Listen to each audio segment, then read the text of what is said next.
Vamos a esperar que se sumen más personas para este en vivo, este Instagram Live, para hablar de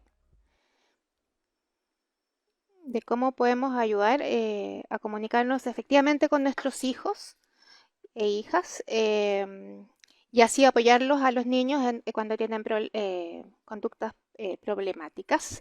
Yo ahora voy a conectarme con nuestra psicóloga y especialista que nos va a acompañar. Sean muy bienvenidos todos para Fundación Ciudad del Niño. Es muy importante generar este espacio de reflexión y de conversación. Ahí está Ana María. Bienvenida. ¿Me escucháis bien? Hola, hola. Muy bien. Súper, súper. Bienvenida entonces. Bueno, les contamos un poquito de qué se trata este Instagram Live. Bueno, la tarea de ser padres es sin duda una misión súper compleja de llevar a cabo, especialmente cuando hablamos de poder comunicarnos con nuestros hijos o hijas y cuando ellos tienen conductas problemáticas. Y entonces, para conversar sobre este tema, nos acompaña Ana María Salinas, que es psicóloga, trabaja en la Fundación y es especialista en terapia de interacción entre padres e hijos, que la sigla en inglés es PCIT. Ella es la directora de este programa en la Fundación. Y les voy a contar un poquitito de qué se trata. Esta terapia tiene como objetivo ayudar a mejorar el apego, a disminuir las conductas problemáticas infantiles y además promueve el aprendizaje de habilidades parentales, que es muy importante. Este es un programa gratuito que está dirigido a los papás, a las mamás o adultos responsables que tengan hijos o hijas desde los 2 años y 6 meses y hasta los 7 años. Bueno, les contamos que hace poco llenamos los cupos que teníamos disponibles, pero que apenas se realice una nueva convocatoria, estén atentos porque los vamos a contarles a través de nuestras redes sociales y así se puedan inscribir, porque es absolutamente gratuito. Bueno, primero, Ana María, muchas gracias por acompañarnos en esta ocasión. Y vamos al grano inmediatamente. Quisiera partir con que nos pudieras explicar cuáles son las principales dificultades a las que se enfrentan los padres y las madres hoy al criar a sus hijos. Bueno, muchas gracias por la invitación. Yo creo que estos espacios de conversación sobre parentalidad son sumamente relevantes, porque yo creo que en relación a tu pregunta, un tema importante que comentan los papás con los que trabajamos habitualmente y que se condice además con lo que dice la literatura, es que los papás y mamás y quienes están a cargo del cuidado y de la protección de niños y niñas de las edades que tú mencionaste están sometidos a mucho estrés, ¿ya? Se ven sobreexigidos desde distintos ámbitos, labores domésticas, el trabajo, ¿cierto? Contingencias de salud, situaciones que afectan a la familia y adicionalmente a eso la gran responsabilidad que implica la parentalidad, ¿sí? Entonces es muy, muy importante que podamos contribuir, especialmente como fundación y desde el programa que yo dirijo, a fortalecer los espacios que apuntan hacia el ejercicio de una parentalidad positiva, a reconocer la necesidad de ayuda que tienen los papás, mamás y adultos responsables en general, y que puedan confiar en distintos profesionales que sin juzgar los van a apoyar con las dificultades que ellos tienen. Súper. A propósito de eso, cuéntanos, bueno, los papás obviamente estamos en una sociedad que están un poco estresados, el tema del trabajo, hay mucha demanda, como muchas expectativas a los padres. ¿Cómo afecta eso en ellos y también en los hijos, el estrés que genera eso? Porque padres estresados, hijos estresados. Bueno, el estrés impacta la salud mental, ¿cierto? Y el funcionamiento en general de los adultos. Y por lo tanto, cuando los adultos están a cargo de niños y niñas, también ese estrés impacta a los niños. Aunque tomemos muchos resguardos para que eso no ocurra, los niños son como una esponja, ¿verdad? Que absorbe aquello que está en su ambiente y que en ese sentido puede impactarlos positivo o negativamente dependiendo de lo que ocurra. Y el estrés los impacta también a ellos, y con la salvedad muchas veces de que, dado el proceso de aprendizaje en el que se encuentran, no siempre se dan cuenta los niños ni pueden comunicar lo que sienten, ni de qué manera los impacta este estrés. Entonces, muchas veces el estrés de los niños, de los padres, ¿verdad?, es recíproco, se va potenciando, ¿sí? Un padre con altos niveles de estrés, con alto nivel de exigencia, que está sobredemandado desde distintos ámbitos, claramente, sumado a eso la responsabilidad de la parentalidad, puede transmitir sin darse cuenta este estrés al niño o niña, ¿sí? Los niños pequeños y niñas pequeñas, lo que sucede con el estrés es que no saben muchas veces qué es lo que sienten, les cuesta reconocer, ¿no es cierto?, las emociones que los inundan, para eso requieren del apoyo de los adultos, y muchas veces eso lo expresan en conductas que los adultos definimos como conductas problemáticas, pero que para ellos son una forma de comunicar aquello que les ocurre. Nosotros los adultos tenemos lenguaje, tenemos otras formas de comunicar, también a veces tenemos dificultades, ¿verdad?, para reconocer, autorregularnos y comunicar aquello que nos ocurre. Entonces imagina, Loreto, lo que le ocurre a un niño pequeño que está aprendiendo el lenguaje emocional, que está aprendiendo a comunicarse, que está aprendiendo a manejar su cuerpo, a reconocer las emociones que experimenta, cómo se puede ver inundado y afectado, ¿no es cierto?, por estas emociones, y muchas veces, claro, las conductas que son visibilizadas por nosotros los adultos como problemáticas, como de difícil manejo, para ellos son una forma de comunicar aquello que les... Qué interesante. Y a propósito de eso, entonces, podríamos decir que las pataletas, por ejemplo, es una forma de comunicar, o sea, en los niños más pequeños, que tiene que ver a lo mejor con manifestar algo que les molesta, pero que no saben verbalizarlo. Exactamente. Y es muy relevante este tema que tú tocas, porque muchas veces los adultos piensan que las pataletas son una manipulación, una conducta intencionada del niño o la niña, ¿verdad? Y primero hay que pensar, cuando estamos hablando de niños pequeños, ¿cierto? Recordando el grupo etario al que apunta nuestro programa, ¿cierto?, de 2 años y medio a 7 años, las pataletas son parte del desarrollo, son parte del aprendizaje socioemocional, son parte del desarrollo integral del niño, ¿cierto? Entonces es una conducta que es esperable que ocurra, y para que vaya disminuyendo, el niño requiere también, ¿cierto?, el apoyo del adulto, para reconocer aquello que le ocurre, para ponerle nombre a aquello que siente, y para sentirse acompañado en este proceso. Por lo tanto, ¿qué no debemos hacer frente a una pataleta, por ejemplo? Y yo creo que muchos papás o mamás están interesados en saber qué es lo que no deben hacer. Lo que no deben hacer es castigar, por ejemplo, una pataleta, porque, dando un ejemplo equivalente a lo que sería un adulto, sería como castigar a alguien o sancionar a alguien que expresa una emoción. Por ejemplo, yo, que puedo estar estresada por algo que sucedió en el trabajo, es unido a una pérdida de una figura significativa que yo puedo tener pena, ¿cierto? También puedo tener rabia, ¿verdad? Y yo puedo expresar eso a través del llanto. Si alguien me dice, oye, no llores, porque no es importante esto que ocurre, ¿sí? O en realidad prefiero que estés sola, o sabes que en el fondo te voy a dejar sola para que expreses esta emoción.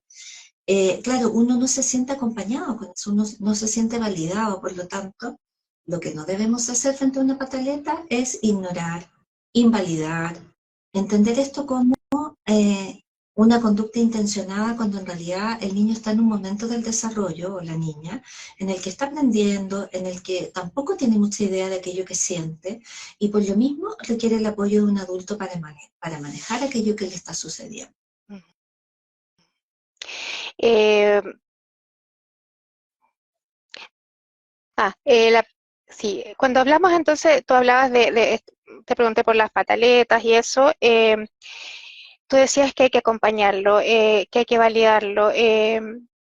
Muchas veces no nos damos cuenta a lo mejor de que también nosotros como adultos somos un ejemplo o un modelo, y que a veces cuando le decimos, estamos contradeciéndonos si es que le decimos no hagas tal cosa cuando nosotros lo hacemos. ¿qué podemos hacer en este caso, por ejemplo, si o sea, cuando no somos conscientes que a lo mejor somos modelos a nuestros hijos? Sí, bueno, primero complementando lo anterior, yo creo que cómo podemos acompañar a un niño o una niña, primero validando aquello que le ocurre. Entiendo que estés enojado por esto que sucedió, por ejemplo, porque no puedo comprarte el juguete, no me cabe duda que la próxima vez me vas a poder decir lo que sientes. Puedes contar hasta 10, respirar, ¿no es cierto?, para que se pase, para que se pueda autorregular el niño y poder ofrecer, ¿no es cierto?, acompañamiento o ayuda en esto.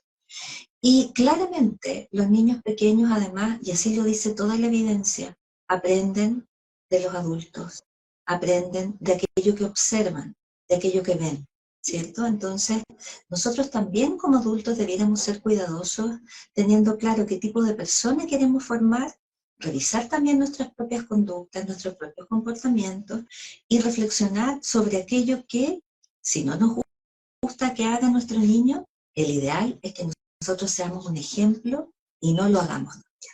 ¿Sí? Por ejemplo, si yo busco o quiero enseñar a mi niño o a la niña a que no grite, ¿cierto?, a que no diga grosería, es importante que yo también enseñe con el ejemplo, que yo no grite, que cuide no perder la paciencia, o bien, si en algún momento estoy en una situación de crisis y no puedo manejar aquello que ocurre, ¿cierto?, y siento la necesidad de gritar, cuidar que en ese momento en que estoy un poco sobrepasada, la niña no me vea, ¿no es cierto?, gritar, no me vea decir grosería, que es lo que yo le estoy pidiendo a él o a ella que también no haga. Claro, no, de todas maneras. Quiero volver un poco estábamos hablando de esta forma en que los niños pueden transmitir lo que le está sucediendo, su enojo, su rabia y la importancia a lo mejor si nos pudieras contar un poquito más este proceso de validación, de reconocer las emociones y de la contención, que muchas veces a lo mejor no es tan indicado, si nos pudieras dar a lo mejor un poco más en concreto. Yo haría ahí algunas diferencias por edad, ¿cierto? Si hablamos de un bebé pequeño que tiene meses, que no es cierto que todavía no camina, muchas veces también la perspectiva evolutiva nos orienta, en la medida que yo aún lo llevo en brazos, que no explora el mundo de manera autónoma, que no se desplaza solo, siempre tengo que pensar que cuando llora, ¿no es cierto?, voy a tener que leer su llanto, tratar de entender, sintonizar con aquello que necesita, ¿cierto?, abrazar, contener, ¿verdad? Y haría la diferencia entre, ¿no es cierto?, un niño que ya se desenvuelve, que ya camina, en que incluso en algunas ocasiones puede requerir apoyo para, ¿no es cierto? Yo puedo hipotetizar que está frustrado, está enojado, porque, por ejemplo, no le puedo comprar un juguete que él quería, ¿cierto? Entonces, yo entiendo que esté frustrado, ¿cierto? Yo cuando me frustro, muchas veces siento eso en todo el cuerpo, algo muy breve. No me cabe duda que la próxima vez me vas a poder decir cómo te sientes y poder ir evaluando si es que ese niño en particular, a propósito de sus características, requiere o no de un abrazo. Porque muchas veces los niños, por ejemplo, de 2 años y medio, de 3 años, requieren sentir la carga emocional y requieren sentir la experiencia de poder sentir esa emoción que inunda su cuerpo y poder también sentir que son capaces de experimentar esta carga energética y poder regularse. Entonces muchas veces si nosotros los abrazamos en ese momento, van a tender a patalear, van a querer, no quiero, y el adulto va a interpretar eso como una agresión, cuando no necesariamente la intención del niño es agredir, sino que muchas veces tiene que ver con la intención de comunicar, yo también requiero mi espacio, pero el niño o la niña están aprendiendo a expresar sus necesidades. Entonces somos los adultos los que tenemos que ayudar ahí, entonces decir, está frustrado, ¿cierto? Contar hasta 10 a veces sirve. Yo estoy aquí, si quieres un abrazo, me lo puedes pedir. Y mantener la distancia cuando sea necesario. Y señalar que uno está disponible para un abrazo. A veces los niños no lo quieren, no porque no nos quieran, no porque no sean amorosos, no porque no tengan cariño, sino que porque necesitan también sentir esa carga emocional. Y para eso tienen distancia física. Se logran regular físicamente y luego pueden estar muy, muy receptivos. Cuando ya el niño se autorregula, se calma, que con una ayuda puede ser muy breve, debiera ir eso disminuyendo en el tiempo. Y cuando él o ella estén más tranquilos, yo puedo hablar sobre aquello que sucedió, y en la medida también que la edad lo permita. Muchas veces los adultos aplicamos mucho lenguaje, usamos mucho lo narrativo, hablamos mucho, y la verdad es que con niños pequeños, hablar mucho muchas veces los confunde, no nos atienden lo suficiente porque tienen periodos de atención cortos, porque no necesariamente tienen el desarrollo del lenguaje que se requiere para entender todo aquello que le estamos diciendo. Entonces, con ellos, un mensaje más breve y mostrarles a través de la conducta, ¿cierto?, lo que vamos diciendo. Yo estoy aquí en caso que tú quieras darme un abrazo. Me puedes extender los brazos y si no lo quieres, también está bien, ¿cierto? Yo voy a estar aquí acompañando.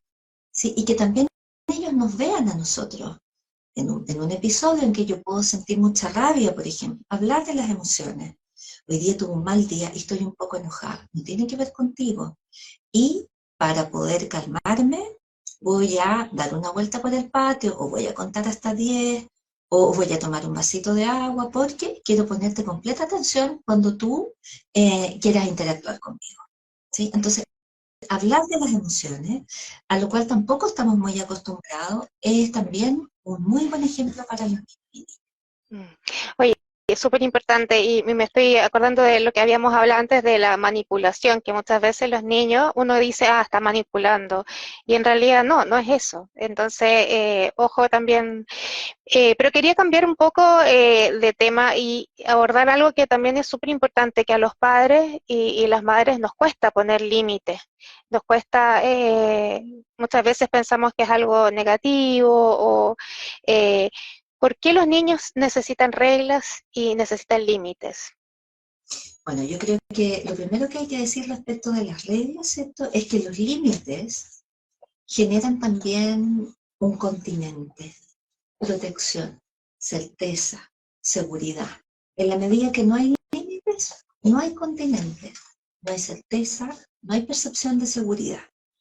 Y los límites, ¿no es cierto?, y las reglas se pueden instalar desde momentos muy tempranos del desarrollo, con el ejemplo, con la organización en la casa y también con una rutina que el niño o la niña puedan experimentar, que los ayude a distinguir, por ejemplo, los días de la semana, de los fines de semana, los días laborales, de los días feriados, ¿cierto? Y luego, cuando ya va creciendo un poco, es importante, ¿cierto?, que hayan reglas, que hayan límites, porque además las reglas y los límites existen en la sociedad, favorecen la convivencia, y los límites y reglas se pueden colocar de una manera respetuosa y teniendo claro que la función, ¿no es cierto?, en términos del desarrollo psicológico tiene que ver con darle seguridad.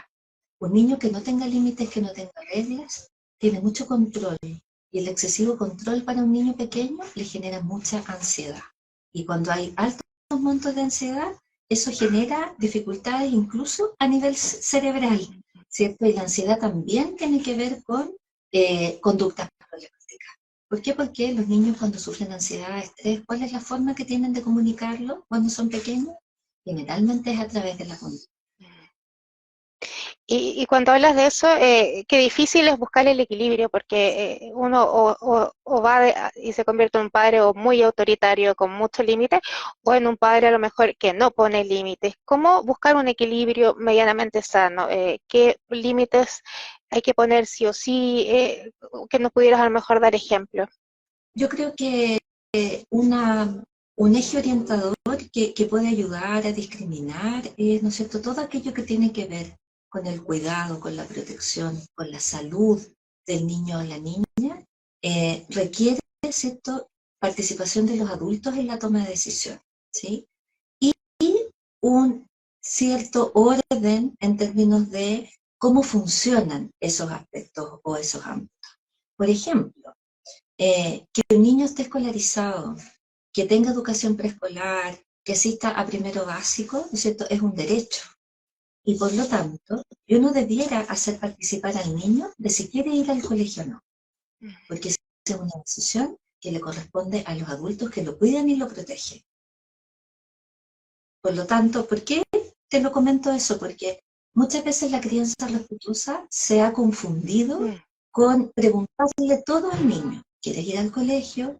¿Quieres exacto. bañarte? ¿Quieres lavarte los dientes? Y todas esas preguntas que yo te acabo de decir tienen que ver con ámbitos que afectan directamente la salud, el desarrollo, ¿no es cierto?, del niño o la niña. Por lo tanto, son decisiones que pasan siempre o debieran pasar siempre por los adultos y donde, ¿no es cierto?, no debiera haber participación de los niños en la toma de decisión de si eso se produce o no se produce.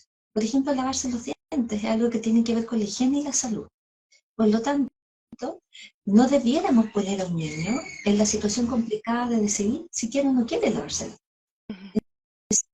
Que nosotros debiéramos ayudar a instalar, ¿no es cierto?, como un hábito.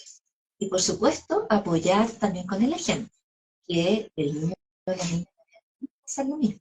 Y yo puedo también irlo acompañando, ¿cierto? Hacerlo yo en un comienzo, luego supervisar y luego, ¿no es cierto?, fomentar la autonomía y chequear de que lo vaya haciendo. El baño, eh, los horarios de dormir, por ejemplo, todo eso son decisiones y situaciones que requieren límites, ¿sí? Las pantallas, los celulares, todo eso debiera pasar por los adultos, los límites en términos de cuál es el tiempo, cuál es el momento para tener un celular y cuánto es el tiempo que un niño o una niña debieran, por ejemplo, estar conectados en el celular o en una pantalla y qué tipo de material debieran ver ahí. Todo eso debiera estar resuelto por un adulto que cuide y protege a su hijo. Aprovecho de preguntarte de esto que mencionas de las pantallas. En niños tan pequeños, desde los 2 años hasta los 7 inclusive, ¿cuánto es el tiempo recomendado? ¿Cuánto, si en algún minuto a lo mejor, no sé si es necesario, a lo mejor no es necesario, porque lamentablemente vemos que cuando son más pequeños se les pasa la pantalla muy chiquitito y uno, la verdad que, claro, a veces porque o está estresado, porque el niño está para que no moleste. Entonces, cuéntanos un poco eso, cuáles son, cómo impacta el uso de pantalla en niños tan pequeños desde los 2 años y cuál sería el ideal de tiempo, por ejemplo, o el enfoque que pudiera tener que uno le entregue una pantalla a un hijo. Bueno, primero decir que yo creo que todos los recursos tecnológicos bien usados pueden tener un impacto positivo en el desarrollo de niños y niñas. El tema es cómo lo usamos, en qué momento y para qué, ¿cierto? Y también con qué grado de supervisión. Eh, También me gustaría puntualizar que lo que yo he visto es que cuando los niños pequeños tienen acceso a pantallas, generalmente es porque los padres, ¿no es cierto?, tienen dificultades o requieren mucho apoyo, también en ellos poder tener ideas acerca de cuáles son mejores estrategias para ayudar a los niños a calmarse, a estar entretenidos, a dejar que el papá o la mamá puedan hacer otras cosas, ¿cierto? Generalmente cuando uno ve que un papá, una mamá, un adulto responsable le pasa una pantalla a un niño muy pequeño, un celular, generalmente tiene una función que tiene que ver con la regulación emocional. Entonces, ojalá podamos ofrecer a nuestros niños y niñas otras estrategias distintas para que ellos puedan reconocer las emociones y autorregularse. Ojalá distinto de las pantallas, ojalá distinto de la comida, ¿sí? Porque con eso, si lo hacemos, estamos potenciando después y estamos generando factores de riesgo para que hayan otras problemáticas posteriores que pueden ser difíciles de abordar. Tú me preguntaste por la edad y lo que las investigaciones dicen es que idealmente un niño no necesita pantalla antes de los 9 años. Un celular, un niño no requiere tener celular antes de ser. Yo sé que los papás muchas veces lo hacen y le entregan un teléfono a un niño también por el estrés que implica para ellos la sensación de inseguridad, ¿cierto? Que el niño le tengan una herramienta para comunicarse en caso de emergencia, pero ahí también podríamos implementar otras estrategias. Por ejemplo, que el niño sepa qué hacer y a quién recurrir, y a quién avisarle aquello que le está ocurriendo para que esa persona, ese adulto, pueda comunicarse con él. Si el niño va al jardín o al colegio, ¿no es cierto? Ahí debiéramos, ¿no es cierto?, identificar a aquellas personas que tienen que comunicarse con nosotros los adultos en una situación de emergencia. ¿Por qué? Porque si no le entregamos ese control y esa responsabilidad al niño o a la niña, ¿sí? Entonces, si uno piensa, idealmente, yo sé que lo que estoy diciendo es prácticamente impopular, porque muchos niños y niñas pequeños, mucho más chicos que de 9 años, tienen acceso a tablet, a computador, a celular, ¿cierto? Pero la idea es, si podemos retrasar eso lo más posible, la idea es que lo hagamos. Y si le entregamos pantalla, celular y computador a niños entre 9, ¿no es cierto?, y 12 años, es importante que siempre tengamos claro que requieren de supervisión y apoyo. Y para eso, si tenemos una buena comunicación, si tenemos un vínculo fortalecido con nuestro niño o niña, esa confianza nos va a ayudar a que nuestro hijo o hija nos pueda comunicar aquello que está viendo. Hoy día hay muchas cosas que tienen que ver con control parental, todo eso hay que ocuparlo, ¿ya? Porque es muy positivo para poder supervisar sin invadir la privacidad y sin necesidad de estar ahí encima, ¿no es cierto?, poderle dar cierto nivel de autonomía a nuestros hijos e hijas y al mismo tiempo no soslayar esta tarea de supervisión y apoyo que nos corresponde como figuras de cuidado. Sí. Oye, a propósito de lo último que dijiste de la comunicación, ¿cómo podemos comunicarnos con nuestros hijos de una manera efectiva? Que a lo mejor muchas veces nadie nos enseña a ser padres, entonces muchas veces nos cuesta, pedimos las cosas de una forma que a lo mejor es más enredado, no somos directos, que nos expliques a lo mejor un poco en esa área de a la hora de dar órdenes, de dar instrucciones, cómo podemos lograr una comunicación más efectiva con nuestros hijos. Sí, yo creo que, bueno, voy a reiterar algo que tú ya dijiste antes en una de tus preguntas y que yo ya mencioné. En el tema de las órdenes y la obediencia también es importante dar el ejemplo, ¿cierto? Ojalá no pedirle a un niño o a una niña algo que uno como adulto no es capaz de hacer. Por ejemplo, si yo le voy a pedir a un niño que no grite, que no diga grosería, es importante que yo dé la pauta con el ejemplo, ¿cierto? Porque si no soy consciente de que soy un ejemplo para mi hijo o hija, incluso cuando no me doy cuenta de que lo soy, puedo generar tremendas confusiones porque por un lado le puedo comunicar verbalmente no me grites o no es bueno gritar, ¿cierto? Y por otro lado me puede ver con otras personas cuando yo discuto que grito o que en la casa hay personas que se gritan entre sí. Entonces, claramente eso lo va a confundir, la confusión genera ansiedad y genera también dificultades emocionales y conductuales en los niños. Entonces, lo primero, revisarse, ¿cierto? ¿Qué tipo de persona quiero formar? ¿Qué tipo de niño me interesa educar? Y pensar también, revisarme yo como adulto en términos de quién soy yo como persona, cuáles son los valores que sustento y esto que le estoy pidiendo a mi hijo o a mi hija, ¿lo estoy haciendo yo? ¿Soy capaz de ser consistente con el ejemplo en eso? Aquellas personas que participan del cuidado, quienes me ayudan en el ejercicio de la coparentalidad, ¿son también un ejemplo en aquello que yo estoy solicitando? Entonces, eso es lo primero. Y lo segundo, muchas veces calificamos como desobediencia conductas de los niños que en realidad responden a que nosotros como adultos no somos lo suficientemente claros para pedir aquello que queremos que el niño haga, ¿sí? Entonces, te voy a dar un ejemplo. Sumamente relevante que nosotros le dejemos claro al niño o a la niña qué es lo que queremos que él haga, ¿sí? De una manera simple, de una manera breve y acorde a su edad. Por ejemplo, a un niño de 3 años uno le puede pedir perfectamente, por favor, guarda estos animales en la caja. Le estoy dejando claramente, ¿no es cierto? Le estoy dando una orden simple, le estoy dejando claramente que quiero que él guarde los animales en la caja. Esa es una orden efectiva y clara. ¿Cuál es una orden menos efectiva y menos clara que yo le diga a un niño de 3 años, ordena tu pieza? Puede ser hasta abrumador para un niño de 3 años. ¿Qué es ordenar la pieza? Y porque ordenar la pieza quizás se compone de una serie de acciones simples que el niño no alcanza a distinguir que implican el orden, ¿sí? O también puedo decirle, vamos a ordenar los juguetes. De partida, cuando le digo así, vamos a ordenar los juguetes, lo estoy haciendo en tono de pregunta.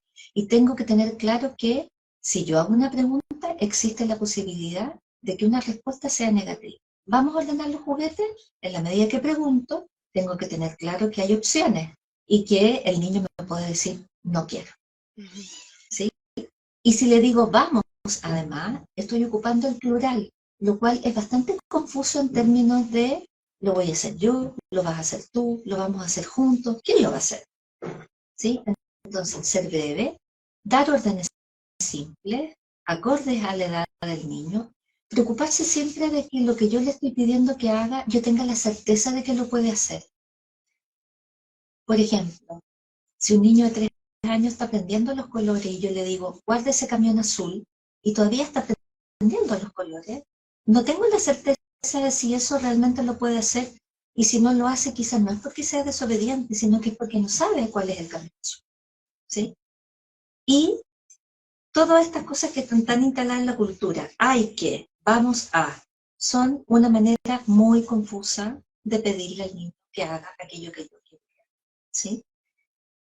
Además, pedir por favor, ser amable, ser amoroso, no nos va a dejar menos en un rol de menos autoridad con el niño. Todo lo contrario, se va a dar cuenta que alguien que él considera como referente de cuidado, como una autoridad, también puede ser amable al pedir las cosas. Por favor, guarda esos animales en la caja. Por favor, recoge los calcetines que están en el suelo. Y cuando el niño lo haga, muchas gracias por hacer lo que te pedí. Muchas gracias por hacerlo tan rápido. Muchas gracias por estar atento a lo que te pedí. El elogio, ¿no es cierto?, es muy importante. Y yo diría que también implica un cambio de switch, porque en nuestra cultura, ¿qué es lo que tendemos a hacer? Tendemos a enfatizar la crítica, aquello que el otro hace mal. No estamos muy acostumbrados a felicitar aquello que se hace bien. Y los niños necesitan, y todos necesitamos, mucho el elogio, ¿sabes? Porque eso nos ayuda a tener claridad respecto de aquello que estamos haciendo bien, de aquello que el otro quiere que se repita. Eso fortalece la autoestima, nos hace sentir bien, nos hace sentir importantes, nos hace sentir eficaces. Y eso para un niño es muy, muy importante. Entonces, ser claro en comunicar qué es lo que el niño, ¿no es cierto?, debe hacer, ser amable, ¿cierto?, ser breve, dar órdenes simples y no ocupar esto que está tan instalado en nosotros, el hablar en plural, el usar el tono de pregunta, porque en la medida que hablamos en plural, el niño puede confundirse. Quizás espera que nosotros lo hagamos, ¿cierto? Y en la medida que utilizamos una pregunta, tenemos que tener claro que le damos opciones. Por lo tanto, si queremos dar una instrucción clara, a modo de afirmación, con un tono amoroso, amable, ocupando el por favor y reforzando positivamente si el niño hace lo que efectivamente yo le estoy pidiendo que haga. ¿A qué te refieres justamente en ese sentido? A fijarse y enfocarse en lo positivo y no en lo negativo. ¿Cómo influye eso en los niños? Porque en la medida que, o sea, imagínate lo que implica para un niño el que la crítica esté instalada permanentemente por parte de personas que él identifica como referentes de amor y cuidado. Ya en nuestra cultura tenemos la crítica presente todos los días, en distintos ámbitos, ¿cierto? Entonces, uno debiera tener claro que es la familia que es el referente principal. Para los niños pequeños, ojalá lo que se enfatice, lo que se refuerce sea lo positivo. En la medida que hagamos eso, el niño o la niña van a tener claridad de aquello que queremos que se repita, nos va a imitar y va a ser un circuito muy positivo. Nos va a reforzar, él también nos va a dar las gracias, se va a construir una relación muy, muy linda entre ambos. Y eso no quiere decir que no eduquemos, que no formemos, que no corrijamos, sino que en la medida que apliquemos refuerzo positivo de aquello que consideramos positivo, ¿cierto?, que felicitemos a los niños por lo que hacen bien, las conductas más problemáticas o más negativas se van a ir extinguiendo, porque le vamos a transmitir claramente al niño o a la niña qué es lo que consideramos positivo y qué es lo que queremos que se repita en términos de conducta. Entonces, el elogio específico que le llamamos nosotros, la felicitación específica, dejar muy claro al niño o a la niña la conducta que nos puso contentos, ¿sí? Por ejemplo, si el niño está aprendiendo a relacionarse con su hermana, ¿cierto?, y tiene una conducta amorosa con su hermana. Me encanta cuando eres así de cariñoso con tu hermana, eso me hace muy feliz. ¿Sí? Entonces ese niño va a tener claro que esa conducta queremos que se repita.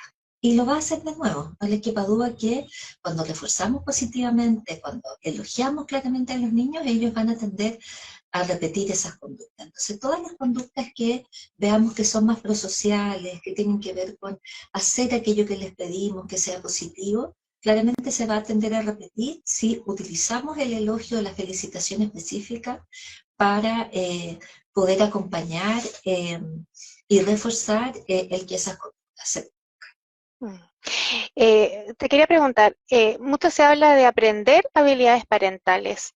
¿A qué se refiere eso en concreto? Bueno, las habilidades parentales son como cualquier habilidad, ¿cierto? Uno no nace sabiendo esas habilidades. Requieren ejercicio, requieren práctica, ¿sí? Y los papás y mamás pueden conocer aquello que transversalmente funciona en general, ¿sí? Como esto que estamos conversando ahora, el tema del elogio, ser claros en la comunicación, y además, de manera más específica, pueden aprender cómo sintonizar mejor con las necesidades de su niño o niña. Cada hijo, cada hija es diferente, y desde ahí hay cosas que, ¿no es cierto?, podemos utilizar de manera transversal, pero también podemos apoyar a los papás en cómo leer mejor, cómo fortalecer el vínculo con su hijo o hija, ¿cierto? Y cómo llevar eso a la práctica con apoyo. Los papás con los que nosotros trabajamos agradecen mucho el acompañamiento nuestro en cada sesión y la retroalimentación inmediata que les damos de cómo lo están haciendo. Y porque en nuestro programa, por ejemplo, la crítica también está fuera, entonces los felicitamos, los elogiamos, le decimos aquello que están haciendo bien y los ayudamos a hacer algunos cambios en relación a las habilidades que vemos que van funcionando mejor y que tienen un impacto positivo en la conducta de ellos. Entonces, el tema es, ¿se puede ser mejor papá? Claro que sí. ¿Qué necesitamos para eso? Las ganas de aprender y la motivación. El que los papás quieran recibir ayuda, el que tomen conciencia de lo difícil que es, que con ayuda se puede hacer mejor y que ojalá no estén solos en esa tarea. La parentalidad positiva implica construir coparentalidad con otros. Nosotros en nuestro programa podemos ayudarlos, ¿cierto? Pero también es importante que se apoyen en el día a día en otras personas que puedan apoyarlos en esta tarea que a veces es tan difícil, que implica alto nivel de responsabilidad y porque los superpapás no existen, ¿cierto? Un buen papá es aquel que también reconoce sus limitaciones, sus dificultades y pide ayuda. Buenísimo. Oye, a propósito de fortalecer el vínculo, me gustaría destacar ustedes en la terapia lo que lo hacen a través del juego. Creo que es algo que tú también me has comentado que se ha ido perdiendo un poco, la importancia de este espacio de poder jugar con los hijos. Sí, yo creo que lamentablemente el ritmo de vida muchas veces influye en que los papás por cansancio, por la multiplicidad de tareas que realizan, dejen un tiempo muy escaso o simplemente no les quede tiempo para jugar con sus hijos. Y la verdad es que es muy importante dejar tiempo. Ojalá la mayor cantidad de días de la semana puedan tener un espacio en una situación de juego que tenga como objetivo la interacción, ¿sí? Que podamos recuperar eso tan bonito de ver a los niños jugar con juguetes que estimulen la creatividad y que el adulto pueda estar ahí, ¿cierto? En un tiempo con atención plena, dejando el celular en otro lugar, ojalá estando atento y preocupado de lo que está pasando en ese momento, ¿cierto? No es necesario que hagamos durante horas eso en el día. A veces basta un tiempo más breve, pero donde estemos con la atención plena en lo que está haciendo nuestro niño. ¿A qué está jugando? ¿Qué es lo que le gusta? ¿Qué juguetes lo calman? ¿Qué juguetes convocan mayor intensidad para que podamos irlo ayudando a seleccionar aquellos que lo mueven, ¿no es cierto?, conductas más positivas? Y nosotros también jugar, poder sacar esa parte más lúdica, esa parte más de niño, niña, todos la tenemos. Y les sorprendería ver cómo los papás, las mamás, las abuelas, todas las que colaboran, ¿no es cierto? Quienes colaboran con el cuidado de los niños y niñas vienen a nuestro programa y lo pasan bien jugando. Los niños aprenden conductas prosociales. Los adultos pueden practicar las habilidades parentales jugando con sus hijos. Y también los niños pueden aprender estrategias de disciplina jugando. La mejor forma para un niño de aprender sin estrés y estando tranquilo es en el juego, es a través del Mm.